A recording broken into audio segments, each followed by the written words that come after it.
way the play is, but can you see? Connor has the puck, made a great shot. One to the second, and that's the score. There it is. Oh, the Connor gets the first score of the game. It's Burley hit the three. Leo scores. Great shot. Score! Sophie Vernon slides the back of the net from the face-off circle, and with 1:14 to go, the Raiders take a 3-2 lead. Welcome back to a special baseball edition of Black Red Blitz. As always, I'm your host, Rebecca Karen. Raider baseball found a way after more than a decade having passed to be named the South Sectional Champions. They did it one game at a time, doing the little things, along with persistence and a whole lot of confidence. And so that would bring us to the state semifinals, where this game especially stood out, at least for me, as what results when every player on a roster plays for the name on the front of their jerseys, not the back. There's only what can each player, freshman to senior, do for the team to help them win. And that makes for some fun playoff baseball to watch. So here we are at Fraser Field in Lynn, fantastic ballpark. And we've got a classic one right here as the Lowell Red Raiders meet up with your Wellesley Raiders.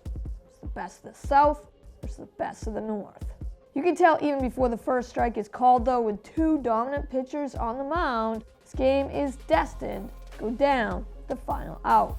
Scoreless here in this second inning, though. Captain Jack Wiesel connects with a deep drive to left that is hit just out of Brett Lepola's reach. And Wiesel stands in with a leadoff double. Then just as quickly heads to third on Colin Blasco's sac fly. A great chance for Raiders to get on the board first is instead met with fantastic defense by the catcher, Alex Cruz. Hope Fletcher pops it up foul to the deepest backstop I've ever seen. Cruz stays with it with a ton of concentration, makes the catch while falling down. Look, I'm not a Lowell fan, but that was an outstanding catch by Alex Cruz. That would make it the third out, though, so that would also end a would-be Wellesley rally. So we remain locked in a scoreless tie.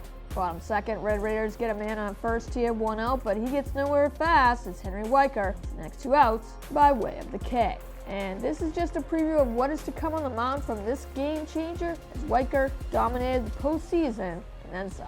Lowell back at bat here in the third with a walk, and after getting only their second hit of the night, now have two men on. But Raiders defense gets the key force out here at second base. Henry Weicker then gets pitcher Henry Finaro to ground out to Max Guifre. Raiders again get out of the jam. Even though Wellesley has yet to score either, their defense, more importantly, has silenced Lowell's bats even better. And every bottom of each inning, Henry Weicker's strikeouts keep adding up here as well. And it's fantastic to watch, that's for sure. But not to be forgotten, we are scoreless. And what has helped big time for the Red Raiders is their own solid pitcher in Henry Finaro, who is also, well, let's just say, legit. And that is where we again focus on the little things. And that is what sets this sixth inning apart. Finaro's 5 scoreless innings, well, they hit a speed bump right here. Leading off, Captain Brendan Dolan ropes it down the first base line and makes it all the way to the right field fence.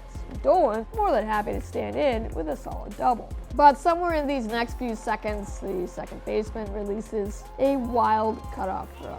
Crucial error this late in the game for the Red Raiders, as the scoreboard will quickly change right here, right now. So, who is going to step up?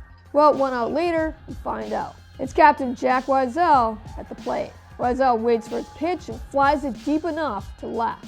Dolan tags, feeds down the third baseline, and scores on the clutch sac fly. But in this kind of game, where only 6 hits total are dropped in, that one run might as well be 5. Well, how did the Red Raiders respond? 2 quick groundouts, and this laser caught by Isaac Weicker puts Lowell down in order. So here we are. 3 more outs are all that's left for Lowell. The Bats, handcuffed by the dominant lights-out performance shown by sophomore pitcher Henry Weicker. Leading off, Dan Smith takes the first pitch and grounds it past the infield to get on base. Thanks to a rare hit, the third recorded for Lowell. But Max Gilman grounds to Isaac Weicker, and Weicker is the lead runner out. Runner still on first, but a key first out of this seventh comes on that fourth out play. Mark Belland has no chance next at bat, as I know I keep using the word clutch here, but seriously, if you looked up the definition for that word, I wouldn't be surprised if it said number 14, Henry Weicker. Weicker strikes out Belland with 3 pitches, and waiting for that final out probably feels like an eternity to these players. And now, see Dalton Quinn dig into the batter's box, the only one standing in the way, something no other Wellesley baseball team has ever experienced. So, when Quinn grounds out to short, Isaac Weicker throws it to second for the final out, and pure excitement, sheer happiness, and everything in between takes over every single player on this team. And you, as a fan, can't help but sit back and watch as these players take it all in. The Raiders, the epitome of determination of going to the state championship. Behind an unbelievable 10-strikeout, complete game shutout gem thrown by Henry Weicker, that one run would be all that's needed here. As Wellesley can now proudly say they are the 2017 Eastern Mass Division I champs. Another game, another challenge, completely stared down. So here we are on Sunday at Holy Cross. Well, so many teams in Division I have come and gone in the tournament. Their seasons long ended. 2 teams remain. This is what it's all about, the state championship. Taconic Braves, winners of 23, meet the Wellesley Raiders, the team that just won't quit, right where they always knew they would be. Let's play some baseball. The top first pitch to leadoff hitter John Cholfi, and pitcher Isaiah Maestre hits him. Not what Braves wanted right there, but Wellesley will definitely take it. Brendan Dolan then earns a base on balls next at bat, and we quickly have 2 on, nobody out.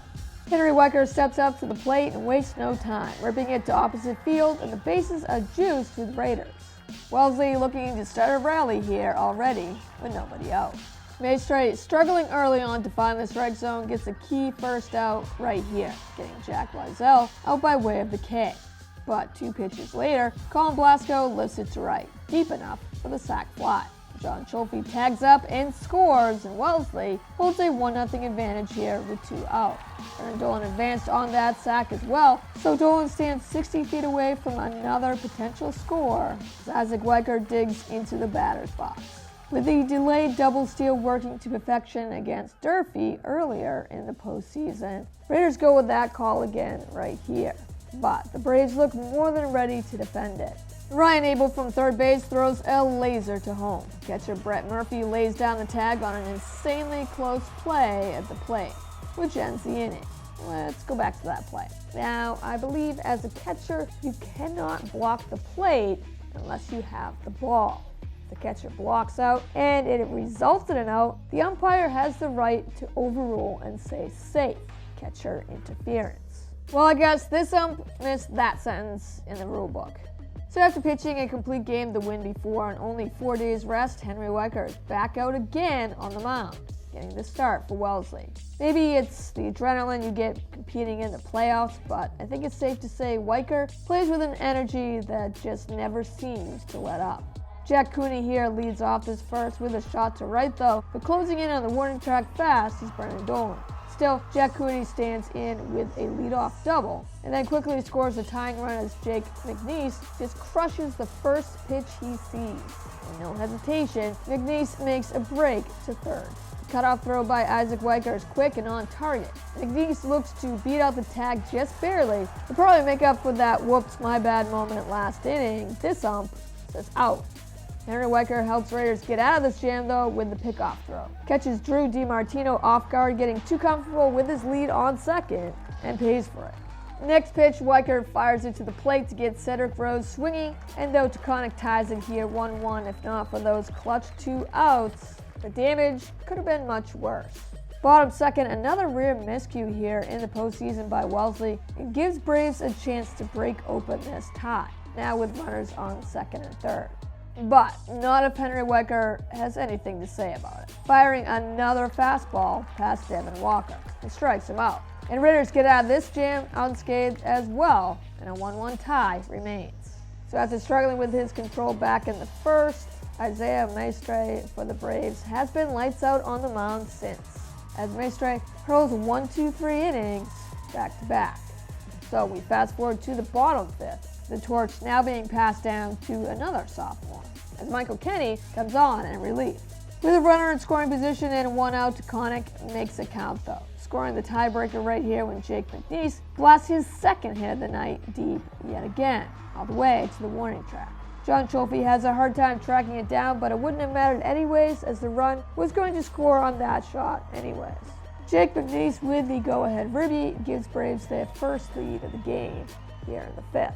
Still trying to keep the rally alive with 2 gone, infield in, Drew DiMartini helps do just that by lining it past everyone and into left field, driving in McNeese from third. The Braves now hold a 3-1 edge. So that would put an end to Kenny's day as well, bring in freshman Max Zajac.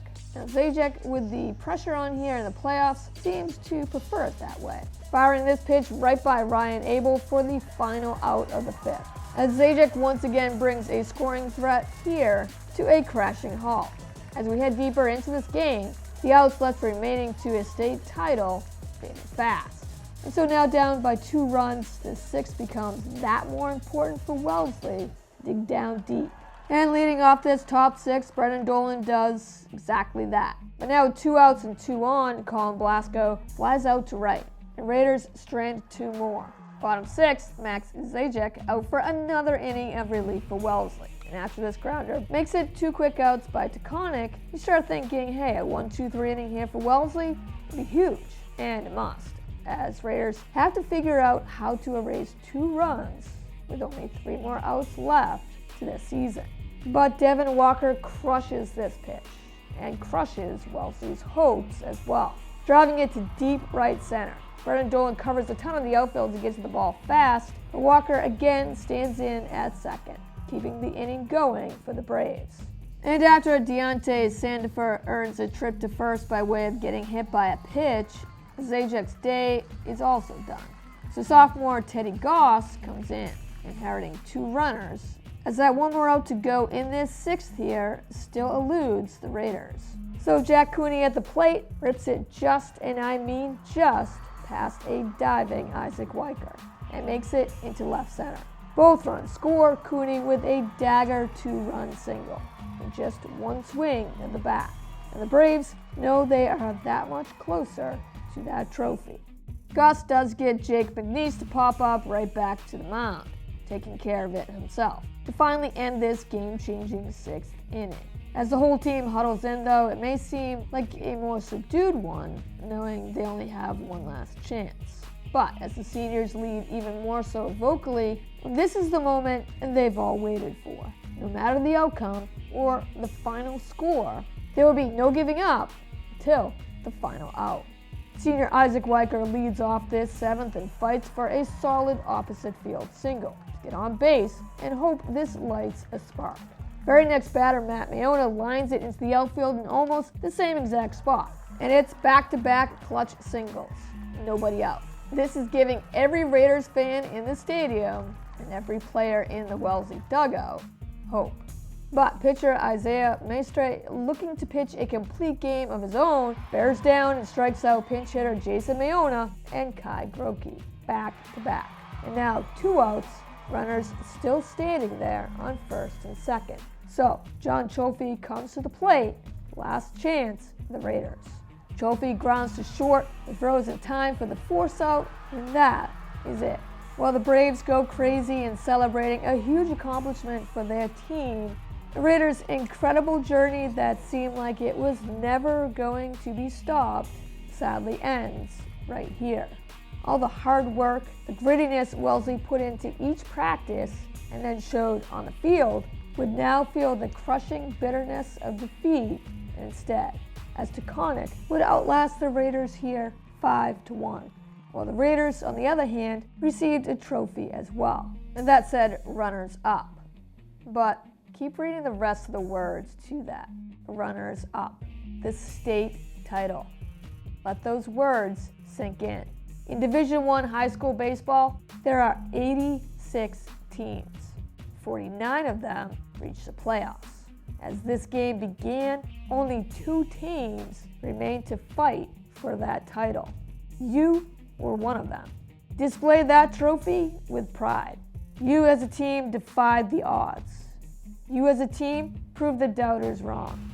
You as a team actually thrived on the challenges that were thrown at you. You win as a team, but you also lose as a team. So take with you the incredible memories you made for this season, but also remember the heartbreak. Use that as motivation. Fight back with everything you got. The 2018 season is just waiting for you, so make it count. Well, that officially wraps up an incredibly memorable season of spring sports here in Wellesley. In fact, there were so many things we could look back and highlight on. We need a special season recap of Black Red Blitz. So with that episode coming very soon, in the meantime, check us out on demand at wellesleymedia.org, our YouTube and Facebook pages at Wellesley Public Media, and of course right here at Comcast 9 and Verizon 39. As always, thanks for watching Black Red Blitz. Go Raiders.